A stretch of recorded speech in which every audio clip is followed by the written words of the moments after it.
Assalamu alaikum warahmatullah. Wato yau din nan wani magana ne ya ciyo ni, naji ba zan iya haƙuri ba, dole sai na yi maganan nan. Wato wasu mutane suna bani mamaki.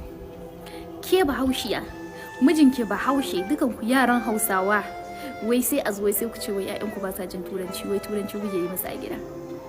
Sai kaga yaro ya zo gaishe da kakanninsa ko kaka ta je gidan su yaro, sai ka ji an ce wai ai baya jin Hausa sai dai turanci. Inna lillahi wa inna ilaihi raji'un. Shin wai ke ba Hausan nan ake yi miki ba?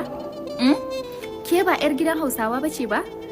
Ko kuma irin kaɗan yi shekara ɗin nan baka ga mutum ba, tare ba duk ake wata kwamacala, duk wani abu tare ake yi. Ka san halinta, ka san gidansu, komai ka sani, amma wai sai ku shekara ba ku haɗu da yarinya ba, sai ma ta ringa claiming ita fa Hausan nan ba sosai ba take ji.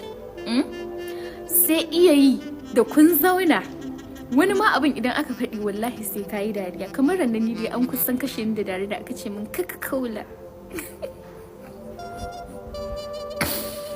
Dan Allah ku ji tsoron Allah, ku ajiye fake life din nan a gefe. Ko yarinya ba za ta iya video a gidansu ba, wai sai ta tafi ta je ta kama hotel, ko kuma sai ta tafi gidan yan uwa, wani ma gidan makota ne aka zata ta dan samu background din ga gidanku ba za ku zauna ba.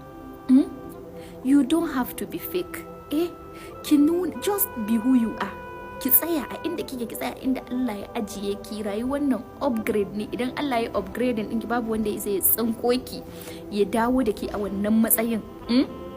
Da Allah ku dinga sauƙaƙa wa kanku, dan Allah ku dinga sauƙaƙa kanku, sannan kuma ku dinga girmama yaranku, ku dinga girmama yaranku na Hausa. Hausan nan dai mun san cewa ku Hausa ne, ku dinga girmama yaranku. Wannan shawara ne. Ko idan ka je social media, ko kuma ma wai ka ji idan ma mutum ya turanci bai iya ba, sai a dinga cewa wai menene a dinga mocking mutum. Who English help? Duk gasu da yanzu waɗanda suke turancin da wai suna nan ba su da kusisi, ba su da aikin yi. Har gwara ma, just be yourself. Ba sai kin yi wani kankan ba sai kin yi wani ƙarya ba.